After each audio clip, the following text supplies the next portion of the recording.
ಕಾಂಗ್ರೆಸ್ ಪಕ್ಷದಲ್ಲಿ ಮುಖ್ಯಮಂತ್ರಿ ಕುರ್ಚಿ ಸ್ವಲ್ಪ ಚರ್ಚೆ ಕಡಿಮೆ ಮಾಡ್ಕೊಳ್ಳಿ ಅಂತ ಹೇಳಿದ್ರು.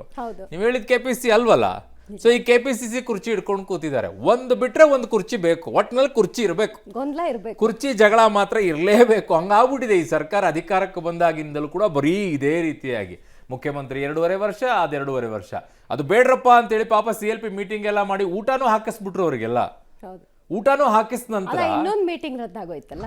ಈಗ ಅದಕ್ಕೆ ಪಾಪ ಈಗ ಕೆಪಿಸಿ ಕುರ್ಚಿ ಹಿಡ್ಕೊಂಡು ಕೂತಿದಾರಲ್ವಾ. ಈಗ ಬಹಳ ಇಂಟ್ರೆಸ್ಟಿಂಗ್ ಆಗಿದೆ. ಈಗ ಕಾಂಗ್ರೆಸ್ನಲ್ಲಿ ಶುರುವಾಗಿದೆ ಈಗ ಕೆಪಿಸಿಸಿ ಕುರ್ಚಿಯ ಕಚ್ಚಾಟ. ಕೆಪಿಸಿ ಅಧ್ಯಕ್ಷ ಪಟ್ಟದ ಮೇಲೆ ಸತೀಶ್ ಜಾರಕಿಹೊಳಿ ಕಣ್ಣಿಟ್ಕೊಂಡಿದ್ದಾರೆ. ಪಕ್ಷಕ್ಕೆ ಪೂರ್ಣಾವಧಿ ಅಧ್ಯಕ್ಷರು ಬೇಕು, ಮತ ತಂದುಕೊಡುವ ಶಕ್ತಿ ಇರುವವರಿಗೆ ಅಧ್ಯಕ್ಷರನ್ನ ಮಾಡಬೇಕು. DK ಶಿವಕುಮಾರ್ DCM ಆದ್ಮೇಲೆ ಸಂಘಟನೆ ಕಡಿಮೆ ಆಗಿದೆ, ಶಾಸಕರ ಅಭಿಪ್ರಾಯವನ್ನ ಆಲಿಸಿ ಅಧ್ಯಕ್ಷರ ನೇಮಿಸಬೇಕು. ಹೈಕಮಾಂಡ್ ಮುಂದೆ ಹೊಸ ದಾಳವನ್ನ ಈಗ ಸಿದ್ದರಾಮಯ್ಯನವರ ಆಪ್ತ ಜಾರಕಿಹೊಳಿಯವರು ಉರುಳಿಸಿದ್ದಾರೆ. ಸೊ ಇದು ಹೊಸ ಆಟಕ್ಕೆ ಈಗ ನಾಂದಿ ಹಾಡ್ತಾ ಇದೆ. ನೀವು CLP ಸಭೆಯನ್ನೆಲ್ಲ ಮಾಡಿ ಹೇಳಿದ್ಯಾತಕ್ಕೆ? ಇವೆಲ್ಲ ಮಾತನಾಡಬೇಡಿ ಬಹಿರಂಗವಾಗಿ ಮುಖ್ಯಮಂತ್ರಿ ವಿಚಾರದಲ್ಲಿ ಅಂತ ಹೇಳಿದ್ರು. ನೀವು KPC ಅಧ್ಯಕ್ಷ ವಿಚಾರ ಹೇಳಿಲ್ವಲ್ಲ, ಹಾಗಾಗಿ ಈಗ KPC ಕುರ್ಚಿ ಶುರುವಾಗಿದೆ. ನಮ್ಮ ಹೈಕಮಾಂಡ್ ಬಿಟ್ಟಂತ ವಿಚಾರ ಅವ್ರು ಇರಬೇಕಾ ಬೇರೆಯವ್ರು ಬರಬೇಕಾ ಅಂತ ಅದು ಮೇಲ್ಮಟ್ಟದಲ್ಲಿ ಚರ್ಚೆ ಆಗಬೇಕು. ಇರ್ತೈತೆ, ಮೈನಸ್ ಇರ್ತೈತಿ, ಪ್ಲಸ್ ಒಂದು ಸರ್ಕಾರ ನಡೀತದೆ ಅಂದರೆ ಏನು ಎಲ್ಲನೂ ಸರಿ ಇರೋದಿಲ್ಲ, ಎಲ್ಲನೂ ಕೆಟ್ಟಿರೋದಿಲ್ಲ. ಕಡಿಮೆ ಆಗಿದೆ. ಎಲ್ಲರೂ ನಾವೆಲ್ಲ ಮಂತ್ರಿಗಳಾದೀವಿ, ಮಂತ್ರಿಗೆ ಸೀಮಿತ ಆದೀವಿ. ಮುಂಚೆ ಎಲ್ಲ ನಾವು ಆ್ಯಕ್ಟಿವ್ ಆಗಿದ್ದೀವಿ ಪಕ್ಷದ ಸಂಘಟನೆಯಲ್ಲಿ.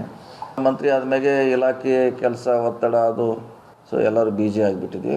ಮತ್ತು ಹಿಂದೆ ಹೆಂಗೆ 23ರಲ್ಲಿ ನಮ್ದು ಏನೋ ಸ್ಪೀಡ್ ಇತ್ತು ಆದಿಲ್ಲ ಅನ್ನೋದು ಅಷ್ಟೇ ವಾದ. ನಮ್ಮ ಹಾಗೆ ಬೇರೆಬೇಕು 23 ಬಿಫೋರ್ ಎಲೆಕ್ಷನ್.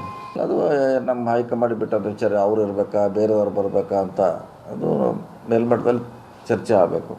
ಇರ್ತೈತೆ, ಮೈನಸ್ ಇರ್ತೈತಿ, ಪ್ಲಸ್ ಒಂದು ಸರ್ಕಾರ ನಡೀತದೆ ಅಂದರೆ ಏನು ಎಲ್ಲನೂ ಸರಿ ಇರೋದಿಲ್ಲ, ಎಲ್ಲನೂ ಕೆಟ್ಟಿರೋದಿಲ್ಲ. ಕಡಿಮೆ ಆಗಿದೆ. ಎಲ್ಲರೂ ನಾವೆಲ್ಲ ಮಂತ್ರಿಗಳಾದೀವಿ, ಮಂತ್ರಿಗೆ ಸೀಮಿತ ಆದೀವಿ. ಮುಂಚೆ ಎಲ್ಲ ನಾವು ಆ್ಯಕ್ಟಿವ್ ಆಗಿದ್ದೀವಿ ಪಕ್ಷದ ಸಂಘಟನೆಯಲ್ಲಿ.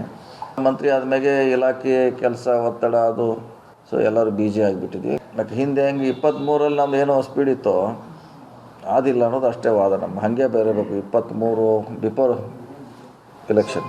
ನಮ್ಮಲ್ಲಿ ಚುನಾವಣೆ ಆದಮ್ಯಾಗ ಪಾರ್ಲಿಮೆಂಟ್ ಆದಮೇಲೆ ಬಿಟ್ಟು ಕೊಡಬೇಕಂತ ಒಂದು ಹೈಕಮಾಂಡ್ ಕ್ಲಿಯರಾಗಿ ಹೇಳಬೇಕಿಲ್ಲ. ಯಾಕಂದರೆ ಅವ್ರದ್ದೇ ಒಂದು ನೋಟ್ ಇದೆ, MP ಎಲೆಕ್ಷನ್ ಆದಮೇಲೆ ಚೇಂಜ್ ಮಾಡಿದೆ ಅಂತ. ಅದೇ ಗೊಂದಲ ಸರ್ ಅಷ್ಟೇ ಅದು.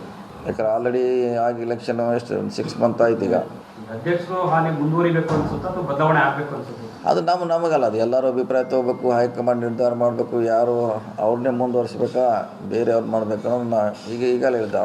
ನಮಗೂ ಸಹ 140 ಜನ ನಮ್ಮ ಶಾಸಕರಿದ್ದಾರೆ. ಎಲ್ಲರ ಅಭಿಪ್ರಾಯ ಮೇಲೆ ಅದು ನಿರ್ಧಾರ. ಅಂತಿಮವಾಗಿ ಹೈಕಮಾಂಡ್ನವ್ರು ತೀರ್ಮಾನ ಮಾಡಬೇಕು. ಒಂದು ಇತಿಸಿರಿ ಆಡ್ಬೇಕಂತ ನಮ್ಮ ಅದು. ಇಲ್ಲ ದಿವಸ ಗೊಂದಲ ಎಲ್ಲಿ ಓದಲಿಲ್ಲ ಅದೇ ಪ್ರಶ್ನೆ ಕೇಳ್ತಾರೆ, ನಾವು ಅದನ್ನೇ ಹೇಳ್ತೀವಿ, ಅದೇ ಚರ್ಚೆ ಆಗ್ತಾ ಹಂಗೆ ಹೋಗ್ತಾ ಇದೆ. ಸರ್, ಸತೀಶ್ ಜಾರಕಿಹೊಳಿ ಅವರು ಹೇಳಿಕೆ ಕೊಟ್ಟಿದ್ದಾರೆ ಬದಲಾವಣೆ ಬಗ್ಗೆ, ಅಧ್ಯಕ್ಷರ ಬದಲಾವಣೆ ಬಗ್ಗೆ. ಹೈಕಮಾಂಡ್ನವ್ರು ಏನು ಡಿಸಿಷನ್ ತಗೋತಾರೆ ಅದೇ ಡಿಸಿಷನ್. ನಿಮ್ಮ ಅಭಿಪ್ರಾಯ? AICC ನೋಟ್ ನಲ್ಲಿ ಇತ್ತು, ಏನು ಪಾರ್ಲಿಮೆಂಟ್ ಚುನಾವಣೆ ನಂತರದಲ್ಲಿ ಬದಲಾವಣೆ ಆಗಬೇಕಾಗಿತ್ತು, ಯಾಕೆ ಪ್ರೋಸೆಸ್ ಆಗಿಲ್ವಾ ಅನ್ನುವಂತ ಮಾತನ್ನ ಹೇಳಿದ್ದಾರೆ ಸರ್ ಸತೀಶ್ ಜಾರಕಿಹೊಳಿ ಅವರು. ಅವ್ರನ್ನೇ ಕೇಳಿ. ಇನ್ನು ನನ್ನ ಸಹೋದ್ಯೋಗಿ ಈಗ ಪೊಲಿಟಿಕಲ್ ಬ್ಯೂರೋ ಇಂದ ಸುಕೇಶ್ ನನ್ನ ಸಂಪರ್ಕಕ್ಕೆ ಸಿಗ್ತಾ ಇದ್ದಾರೆ. ಸುಕೇಶ್, ಈಗ ಒಂದು ಮಿಸ್ ಆಯ್ತು ಅಂತೇಳಿ ಇನ್ನೊಂದು ಶುರು ಆಯ್ತಾ ಅಂತ?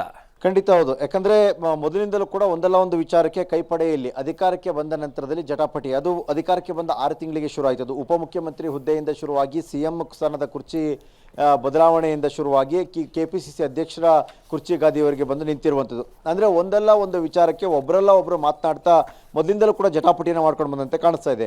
ಒಂದಕ್ಕೆ ತೇಪ ಹಚ್ಚಿದ್ರೆ ಇನ್ನೊಂದು ಶುರು ಆಗುತ್ತೆ ಅನ್ನೋ ಅಂದರೆ ಕಾಂಗ್ರೆಸ್ ಹೈಕಮಾಂಡು ಕಟ್ಟುನಿಟ್ಟಿನ ಆದೇಶ ಸೂಚನೆ ಅಂದ ಹೊರತಾಗಿಯೂ ಕೂಡ ಪದೇ ಪದೇ ಅದರ ಉಲ್ಲಂಘನೆಯೂ ಹೊಸ್ತಲ್ಲ, CLP ಸಭೆಗಳಿಗೆ AICC ನಾಯಕರುಗಳು ಬಂದು ಕೂರೋದು ಹೊಸ್ತಲ್ಲ ಅನ್ನುವಂಥ ಪರಿಸ್ಥಿತಿ ನಿರ್ಮಾಣ ಆದಂತೆ ಕಾಣಿಸ್ತಾ ಇದೆ.